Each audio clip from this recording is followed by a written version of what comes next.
So I was 18, I just finished my first year in college, and I was looking for an adventure.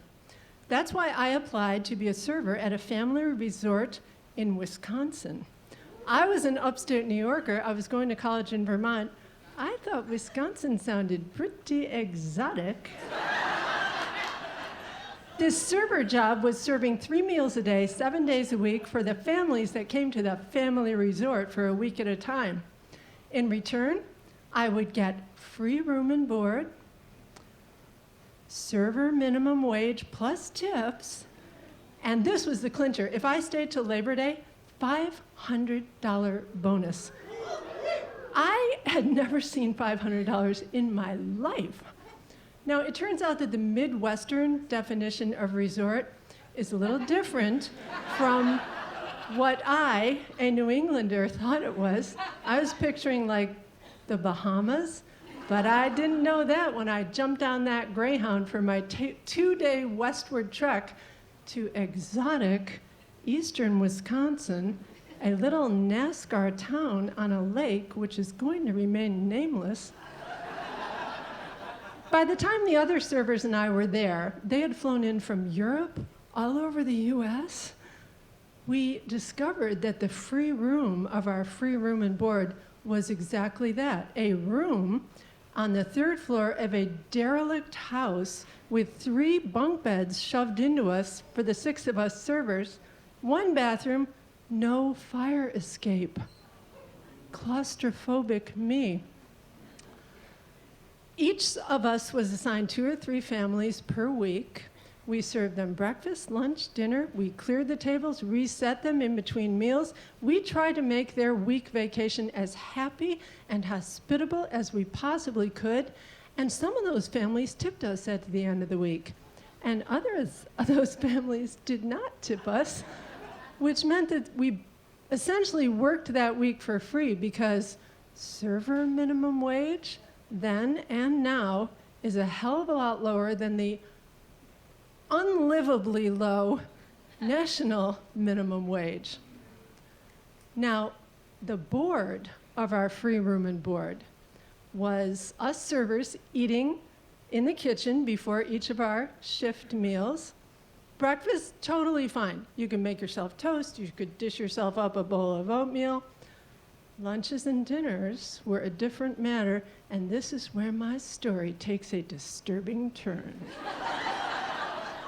Because we servers ate the leftovers from what the guests had eaten the previous day, and by leftovers from what the guests had eaten, I do mean that literally.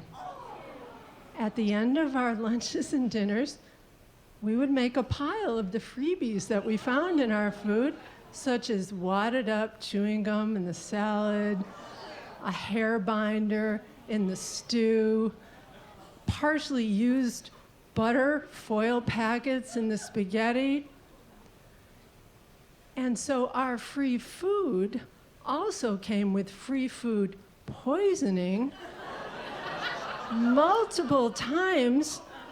So picture us in the kitchen loading up our server trays, ferrying out breakfast, lunch, dinner to our sweet little families, trying to look happy and healthy as we did so, and then running upstairs to stand in line at the only employee bathroom. This was a throw and go situation. Throw, go, wash your hands, back to the dining hall. We just gotta hang on till Labor Day. My server friend Polly and I would chant this back and forth all day. She was in the upper bunk of one of the 3 bunk beds. I was in the bottom. We were throwing and going half that summer. But the 3rd time was the charm. And I have a journal from that year, and on August 8th of that day, in bright blue magic marker, there's 4 words: goodbye cash, hello freedom, and a memory of Polly and I standing in the darkness of a side street in that little nameless exotic Wisconsin town, waiting for the hound to come pick us up so we could get the hell out of there with our backpacks full of dinner rolls that we had filched from the pre-dawn kitchen. And my whole life, I have been laughing when I think of that summer, but I'm going to tell you something. These days, I'm looking at it in a different way. Why did we just accept that? Why did we feel we had no power? What if we had all just banded together and refused to serve even one dinner? Wouldn't the resort owners have had to treat us better?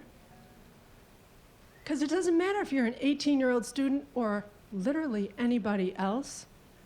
Don't the people who cook for you, wait on you, mow your lawns, clean the hotel rooms, weed the gardens, deserve to be treated with some respect?